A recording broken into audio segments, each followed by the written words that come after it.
그 온열 질환이 나왔어요. 이게 보통 이게 8월달 시험 문제 잘 나오는 거였는데 한번 좀 땡겨서 나왔어요. 온열 질환에 대해서. 그래서 온열 질환에 대해서는 그때 한번 설명했죠. 근데 온열 질환도 나오고 또 뭐가 나왔느냐? 장마철, 그죠? 내가 그 6월 때부터 우리가 장마철이기 때문에 장마철에 관련되어 있는 문제 해가지고 우리가 장마철 관련돼서 문제 나온 때 제가 강조했던 게 뭐였어요? 침사지. 네, 기억나시죠? 그거하고 그다음에 또 뭐가 있어요? 흑마기 벽체. 의 종류하고 뭐가 나왔어요? 또 이번에 탑다운. 우리가 저기 기출문제에서 다뤘던 문제들이 다 나왔죠. 탑다운 시공식 유의사항. 그 다음에 또 뭐가 나왔냐면 분당 정자기에 관련돼 가지고 예, 우리 시트법상 안전점검 및 교량의 안전성 평가 분명히 나온다 그랬죠. 그 교량의 안전성 평가에 관련돼 가지고 우리가 준비를 해 가야 된다라고 말씀을 드렸습니다. 그래서 3교시 한번 볼까요? 네. 제편술비용 산전시 고려사항 및 평가 방식. 그 다음에 시설물의 안전 및 유지관리에 관한 특별법상 안전점검의 종류. 그죠? 구교량의 안전성 평가를 하는 목적. 이거 뭐 안 보인다며.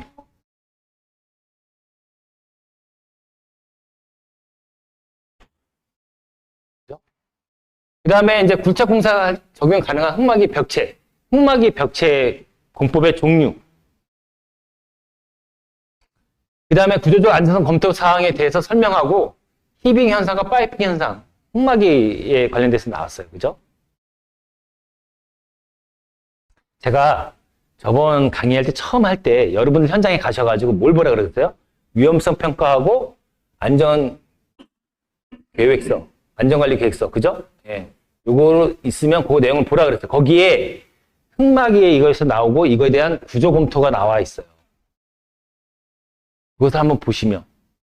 그래서 그거 한번 보고 우리가 히빙하고 파이핑은 우리 비교표로 해서 다 한 번씩 갖고 가라 그랬어요. 그죠? 히빙, 파이핑, 보일링 이렇게 3개.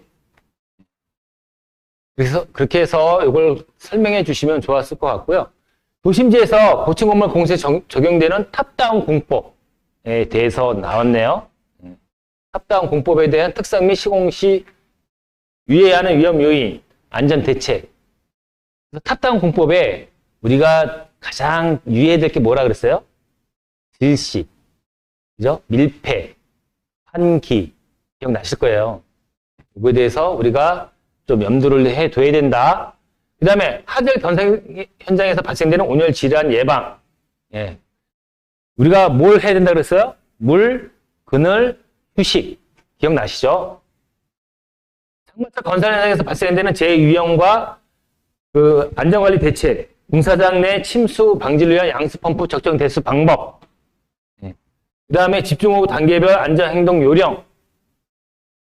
요게 어디 나와 있냐고 제가 말씀드렸었냐면 우리 보통 현장에서 보시면 있잖아요. 재훈련하는 게 있어요.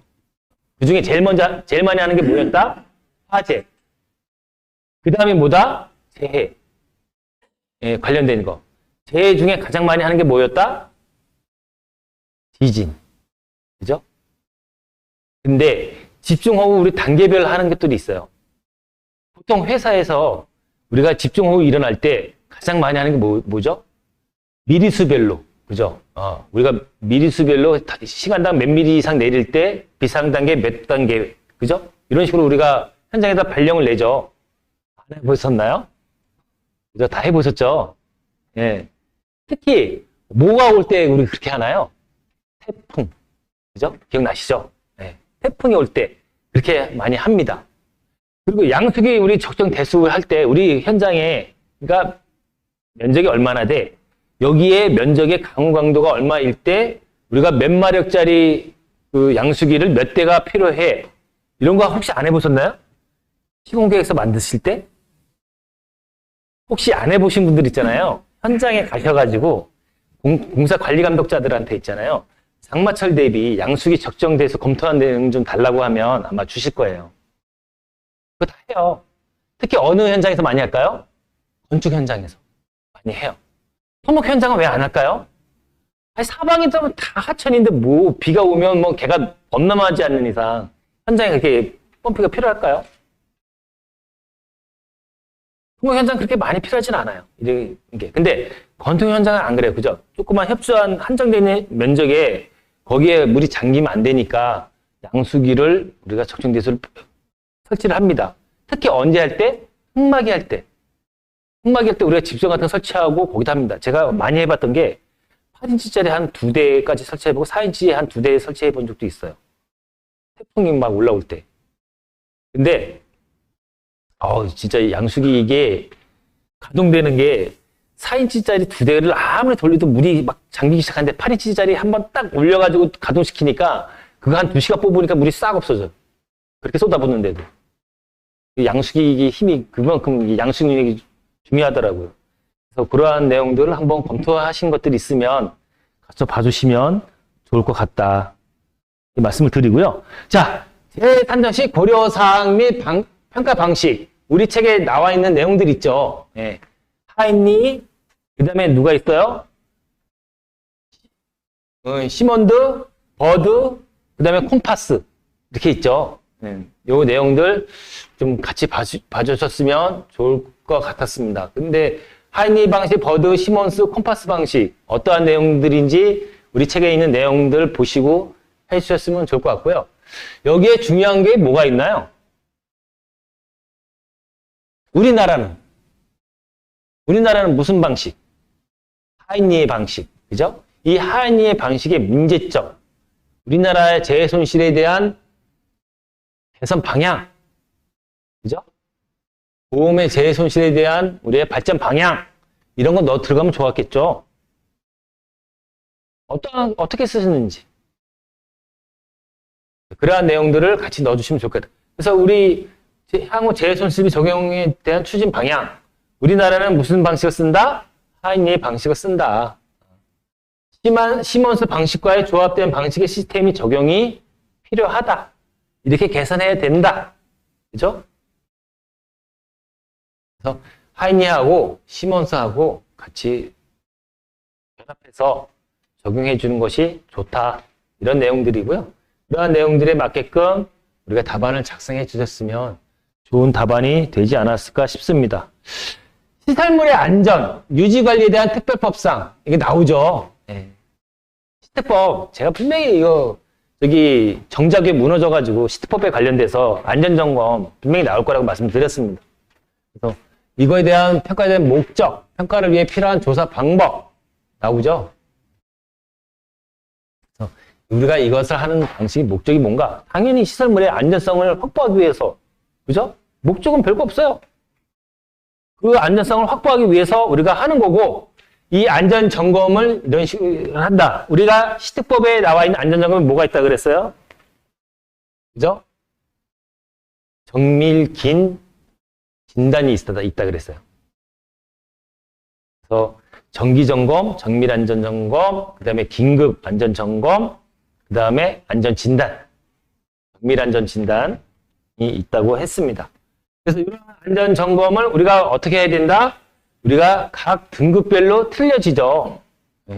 A, B, C. 정자규가 무너지기 전에 몇 등급 받았다 그랬어요? 2년 전에? 예. C등급 받았다고 그랬어요. 근데 C등급 받은 교량이 2년 뒤에 그게 펄라당 무너지고 있어요. 그래서 BC는 받는 거는 정밀안전점검 어떻게 되다? 3년에 1회씩 한 번씩 우리가 정기안전점검을 받는다 라고 생각하시면 되고요.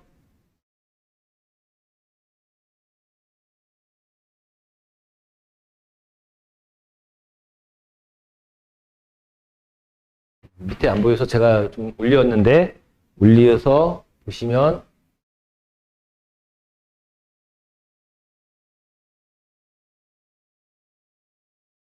이걸 좀 보여드리려고 그래요. 네, 3년에 1회, 그죠? 그 다음에 2년에 1회. 무슨 점검이에요? 여기 보면 정밀안전점검, 건축물이 그래요.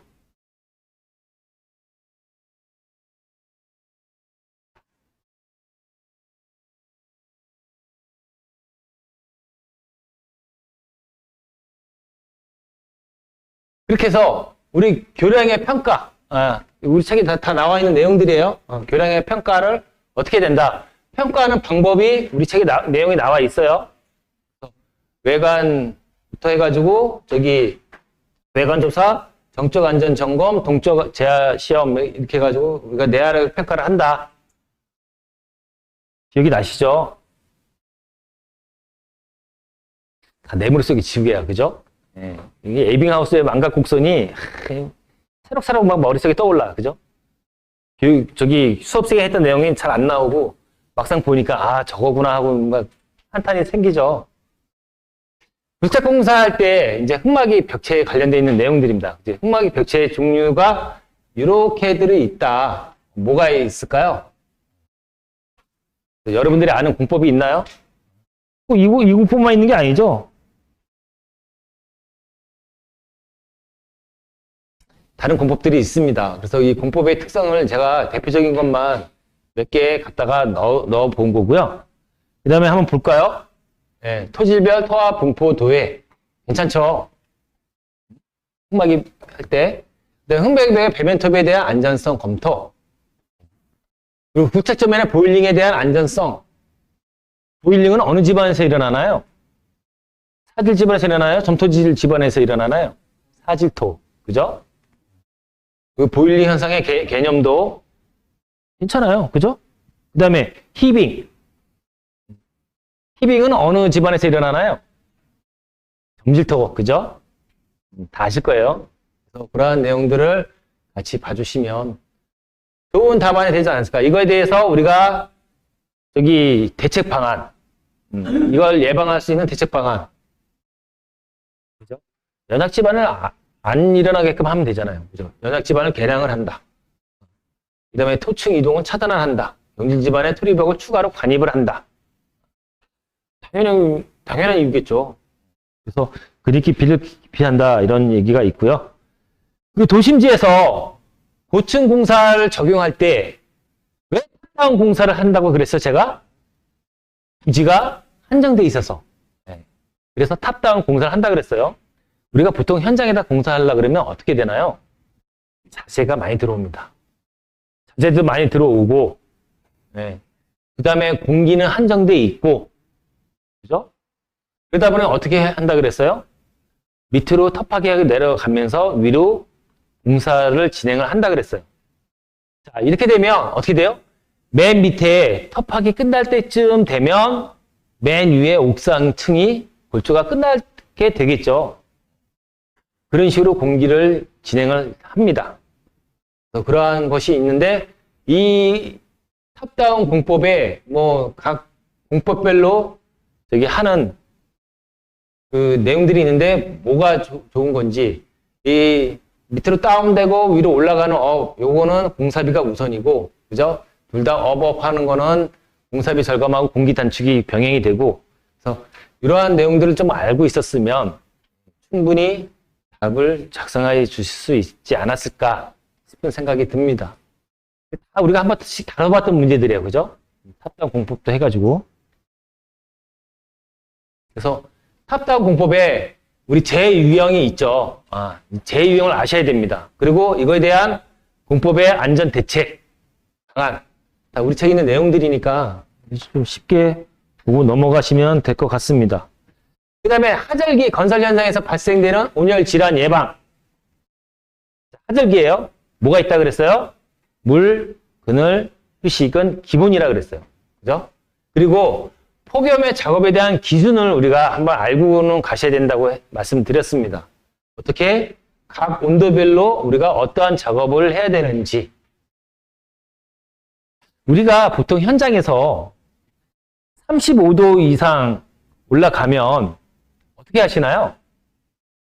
저 같은 경우에는 작업 중지를 걸었습니다. 35도 이상 올라가면. 그죠? 사람이 35도 이상 올라가는 데 작업을 하게 되면 있잖아요. 어떻게 되는 줄 아세요? 예, 쓰러져요. 진짜 쓰러집니다. 이게 우리가 그냥 온도계가 35도지 그냥 직접 나가서 일하시는 분들은 이 직사광선을 직접 쐬기 때문에 몇 도까지 올라가냐면 40도, 42도까지 막 올라가요. 온도가. 한번 생각해 보세요. 우리가 35도 뭐 이렇게 올라가는 거는 그 온도계 그 안에 물까지 집어넣어가지고 있는 상태에서 그게 올라가는 거랑 35도지, 그죠? 직접 직사광선 직접한 그 온도를 한번 재보세요. 42도까지 올라가요. 그러니까 완전 떼약볕에 근로자가 노출이 된다고 보시면 되죠. 그러한 작업이 진행이 된다. 그래서 하절기 우리가 어떠한 것이 있다? 처음에 열경련, 우리 책에 있던 내용들이죠. 열사병, 열피로, 열성 발진, 이게 온열 질환이에요. 그죠? 온열 질환에 전부 다 앞에 열자가 들어간다. 거기에 우리가 열피로, 열사병, 열경련 이러한 것들이 어떤 특징들이 있는지만 우리가 생각하고 가셔야 된다고 말씀드렸습니다. 그리고 하절기 폭염의 근로자 재해 원인. 그죠? 폭염의 재해 원인은 뭐가 있어요? 당연히 그 떼약볕에 오래 노출되고 있으면 우리가 거기에 따르는 재해가 발생되겠죠. 그래서 이것을 예방하기 위해서 이렇게 예방수칙 3대 수칙을 우리가 명심하고 있어야 된다. 그 다음에 하절기 폭염 발생 시 안전보건 관리 방안에 대해서 우리가 어떻게 관리를 하고 있는지. 대표적으로 하고 있는 게 뭔가요? 휴게시설. 휴게시설에 뭐가 있죠? 제빙기가 있어요. 특히 현장에 제빙기를 갖다 놓는 구간들이 있어요. 어디다가 많이 갖다 놓나요? 안전교육장, 휴게소. 이게 교육자, 근로자들이 가장 많이 가는 곳이기 때문에. 그래서 나는 현장에다가 어디에다가 이것을 많이 설치했다는 것을 알고 작성해 주시면 좋은 답안이 되지 않았을까 싶습니다.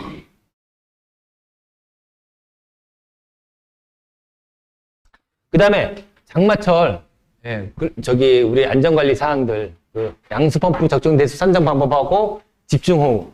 그래서 우리가 지금 제가 이거 자료 찾아내는 곳에서 펌프 대수 결정하는 방법, 그 다음에 계획 양수량, 그 다음에 양수량의 규모에 의한 결정 방법, 그 다음에 유입 유량에 대한 지하 공간의 침수 높이 결정, 시간당 현장 내 집중에 유입되는 수량을 산출하는 것이 중요하다. 그죠? 거기에 따라서 우리가 강우 강도식을 어떻게 적용하는지 이런 것도 많이 보셨을 거예요. 그래서 호우 발령 시, 그 다음에 호우 경보 발령 시 수치를 어떻게 했는지. 근데 이런 것보다는 우리가 현장에서 이러한 주의보 경보 발령할 때 각 단계별로 어떠한 것을 현장에서 조치를 취했는지를 써주시면 더 좋겠죠. 다른 거 나오는 게 모범적인 답안보다 여러분들이 경험했던 특별한 사항들을 넣어주는 것이 답안이 더 좋다는 거죠. 이렇게 해서 호우주의보, 호우경보가 각 어떨 때 발령이 된다는 것은 좀 알고 계시면 될 것 같고요. 집중호우 일어날 때, 국지성, 게릴라성 호우가 일어날 때. 저도 이런 경험이 이제 있는데 뭐가 있냐면 다른 지역은 비가 10mm, 20mm 내렸어요. 근데 우리가 있는 지역만 1시간 동안 120mm가 내렸어요. 그러면 어떻게 되는 줄 아세요? 진짜 순식간에 사방이 다 물바다가 돼요. 여기가 서해안 바닷가라니까 괜찮았지 일반 내륙 지역에 그냥 육지였다 그러면 진짜 순식간에 다 잠겼을 거예요. 120mm가 내렸어요. 딱 1시간 동안 쏟아붓고 그냥 구름이 싹 사라지더라고요. 이러한 경우도 있다. 그런 것도 우리가 대비할 필요가 있었다는 것을 좀 알고 계시면 좋을 것 같습니다.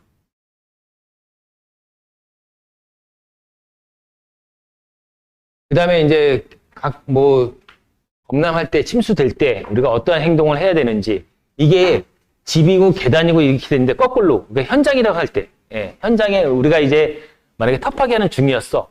거기에 이제 텃파기 하는 중에 우리가 그 토공 작업을 할 때 각 단계별로 우리가 어떠한 대피 요령을 세웠는지, 계획을 세웠는지 이런 거 써주시면 더 낫겠죠.